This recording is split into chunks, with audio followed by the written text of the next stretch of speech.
오소서 성령님, 한 주간 동안 안녕하셨어요? 지난 주일 프랑스에서 우리 본당 출신 박재욱 율리아노 부제님이 사제로 소품되는 경사가 있었습니다. 신부님은 다음 달에 우리 본당에서 미사를 봉헌하실 예정인데요. 앞으로도 기도 많이 해주시기를 부탁드립니다. 한편 베네수엘라에서 지진으로 많은 분이 희생되셨는데 희생자들과 가족들을 위해 기도드립니다. 지난 주일 복음에서 예수님께서는 두려워하지 말고 복음을 선포하라고 하셨습니다. 오늘은 복음을 선포할 때 예수님께 대한 사랑이 가족과 자기 자신에 대한 사랑보다 앞서야 한다고 말씀하십니다. 예언자를 예언자라서 받아들이는 이는 예언자가 받는 상을 받을 것이다 라는 예수님의 말씀은 제1독서에서 그 예를 볼 수 있습니다. 수넴 지역의 한 부부는 엘리사 예언자에게 옥상 방과 침상, 식탁, 의자, 등잔을 마련해 줍니다. 그들이 제공한 것은 단순한 가구가 아니라 제단, 제사상, 계약궤를 상징하는데요. 그들은 엘리사를 하느님의 성전으로 대한 것이었습니다. 그들은 예언자가 받을 상을 받게 됩니다. 그런데 오늘 복음에는 이해하기 어려운 말씀이 있습니다. 아마 예비신자 여러분들이 듣고 깜짝 놀라셨을 수도 있을 것 같은데요. 아버지나 어머니를 나보다 더 사랑하는 사람은 나에게 합당하지 않다. 아들이나 딸을 나보다 더 사랑하는 사람도 나에게 합당하지 않다. 의문이 듭니다. 우리가 신앙생활을 하는 것은 나뿐만 아니라 우리 가족들에게도 구원을 베풀어 주십사고 청하기 위해서가 아닌가.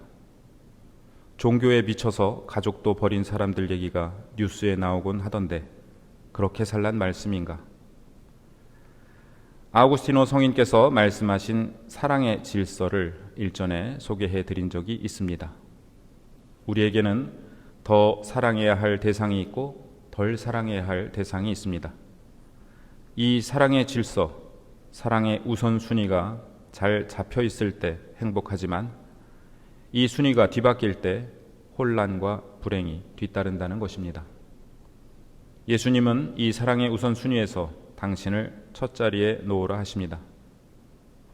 이 말씀은 우리에게는 의문스럽게 다가올 수 있지만 순교자들께는 그렇지 않았습니다.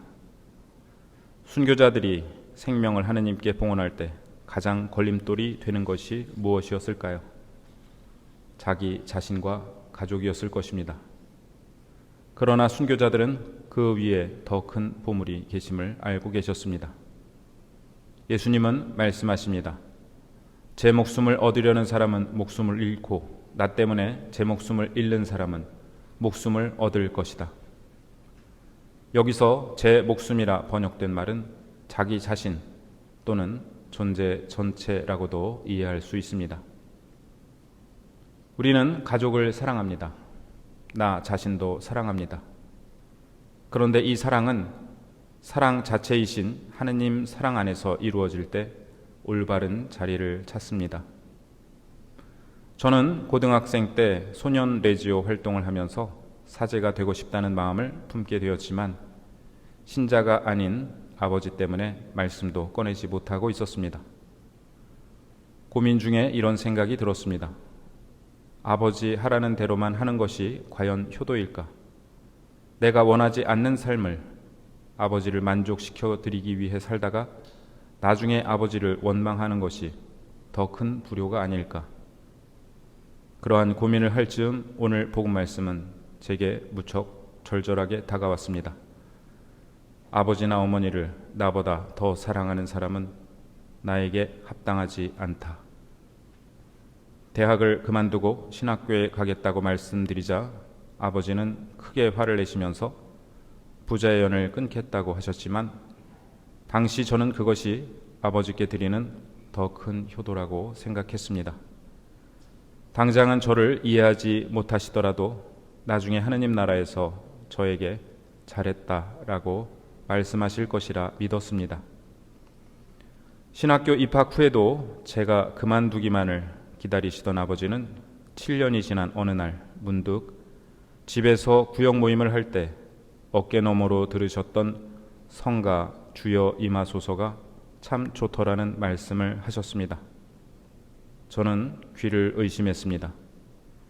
예비자 교리에 나가보시겠느냐고 여쭈었더니 그럴까 하고 말씀하신 아버지는 예비자 교리를 2번 받으시고 마침내 세례를 받으셨습니다. 편찮으실 때 봉성체 중에 주님의 음성을 들으시고 감격하여 오열하시던 아버지는 이제 하느님 품 안에서 아들을 사제로 불러주셔서 감사합니다 하고 노래하고 계실 것이라고 저는 믿고 있습니다. 아버지나 어머니를 나보다 더 사랑하는 사람은 나에게 합당하지 않다. 이 말씀은 부모님을 덜 사랑하라는 말씀이 아닙니다. 주님께 대한 사랑 안에서 부모님께 대한 영적 사랑이 인간적 사랑을 앞서야 한다는 말씀입니다. 나 때문에 제 목숨을 잃는 사람은 목숨을 얻을 것이다 라는 말씀 또한 마찬가지입니다. 우리의 생명을 미워하라는 것이 아니라 무엇이 참된 생명인지 분간하라는 말씀입니다. 우리는 하느님께서 주신 가장 큰 선물인 나 자신을 사랑해야 합니다. 다만 그 사랑은 올바른 하느님 사랑에 기초해야 합니다. 저는 상담 전문가인 오재은 교수님이 쓰신 자기사랑 노트라는 책을 읽으며 깊은 감명을 받았는데요. 그 내용 중 일부를 나누어 드리고 싶습니다. 오 교수님은 보수적이고 엄격한 아버지의 원의에 따라 목사가 되었지만 캐나다로 유학 가던 출국장에서 아버지께 큰절을 올리며 혼잣말로 살아서는 다시 뵙지 못할 겁니다. 아버지, 부디 몸성이 안녕히 계세요 하고 수없이 인사했다고 합니다. 그러나 10년 뒤 귀국하던 날 공항에서 다시 만난 아버지를 끌어안고 볼에 입을 맞추며 아버지 너무너무 뵙고 싶었어요. 사랑해요 아버지라고 속삭였다고 합니다. 사실 캐나다에서 교수님은 무척 힘든 시간을 보냈고 극단적 선택의 충동에 시달리기도 했습니다. 밖에서 열지 못하도록 방문을 안팎으로 잠근 뒤 열쇠를 창문 밖으로 내던지고는 물만 마시며 며칠간 밤낮도 구분하지 못하고 환각과 환청에 시달리던 중에 통곡하는 목소리를 듣게 되었다고 합니다. 아버지세요? 하고 물었지만 아무 대답이 없었습니다. 혹시 하느님이세요? 하고 묻자 그렇다는 느낌이 왔습니다. 그 목소리는 이렇게 말했다고 합니다. 내가 너를 얼마나 사랑하는데 그런 내가 너 스스로를 학대하고 저주하니 내가 슬퍼서 견딜 수가 없구나. 교수님은 코웃음치며 대답합니다. 참네. 그럼 내가 이렇게 되지 않도록 도와주셨어야죠. 이제 와서 무슨 소리예요. 내 멱살 잡은 놈 손목을 비틀어 버리든지. 난 싫어요. 그런 하느님이 싫다고요. 도대체 왜 아버지는 잘 나가던 사업 망하게 하고 큰형은 다리가 잘리게 만들고 착하디 착한 작은형은 왜 또 죽게 만들고 난 절대로 당신을 받아들이지 않을 거예요. 그러자 다시 목소리가 들려옵니다. 내가 너를 사랑한다, 재은아. 내가 기쁘면 나도 기쁘고 내가 슬프면 나도 슬프다. 내가 어떤 생각을 하고 어떤 삶을 살더라도 나는 너를 정말로 사랑한다. 교수님은 말합니다. 나 목회 안 할래요. 그래도 좋으세요? 그래, 내가 하기 싫은 일을 억지로 하지 마. 너 하고 싶은 대로 하고 살아라. 내가 좋으면 나도 좋아. 나는 내가 어떻게 해야만 사랑하는 게 아니야. 아무 조건도 필요 없어. 내 그대로가 좋아. 그냥 다 괜찮아. 모든 것을 포기한 삶의 끝자락에서 만난 하느님은 내가 바라는 것은 너의 행복뿐이야.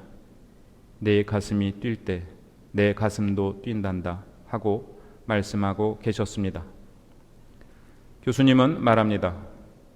어쩌면 하느님은 늘 내 곁에서 한결같은 목소리로 그렇게 얘기하고 계셨는지도 모를 일이다. 가장 절실한 순간에 내가 귀를 열고 그 소리를 들었을 뿐. 마침내 교수님은 일어나 방문을 두드리기 시작했고 다음 날 구조되었다고 합니다. 자신을 가둔 스스로로부터 말입니다. 오늘 제2독서에서 바오로 사도는 우리가 예수님의 죽음과 하나 되는 세례를 받았기에 이미 새로운 삶, 부활의 삶을 살아가고 있다고 말합니다. 이 새로운 삶이란 영원하신 하느님의 사랑 안에서 가족과 이웃을 사랑하는 삶입니다. 오늘 화답송에서 우리는 함께 노래했습니다. 주님의 자애를 영원히 노래하오리다. 주님의 자애를 영원히 노래하기 위해서는 우리도 영원해야 합니다. 우리는 언젠가 사라질 유한한 존재입니다. 우리가 주고받는 사랑도 유한합니다. 하지만 우리의 존재와 사랑은 영원하신 하느님 안에서 영원할 수 있습니다. 주님께서는 우리의 사랑이 덧없이 사라지지 않고 영원한 사랑이 되게 하시기 위해 당신에 대한 사랑 안에서 사랑하라고 우리를 초대하십니다. 그것이 부모나 자녀, 자기 자신보다 앞서 당신을 사랑하라고 하신 이유입니다. 우리는 자녀를 진정으로 사랑하고 있습니까? 혹시 내가 인정하기 싫은 내 모습을 자녀에게서 보고 자신도 모르게 자녀를 밀어내고 있지는 않습니까? 내가 못다 이룬 꿈을 자녀가 대신 이뤄주기를 바라면서 무리한 기대를 하고 그것을 사랑이라고 착각하고 있지는 않습니까? 우리는 그런 사랑을 내려놓고 하느님 안에서 참 사랑으로 사랑해야겠습니다. 주님께서는 우리에게 가족을 덜 사랑하라고 하시는 것이 아닙니다. 오히려 당신 안에서 더 진실하게 그리고 영원히 사랑하라고 우리를 초대하십니다. 하느님 사랑 안에서 우리의 사랑은 영원한 사랑으로 완성됩니다.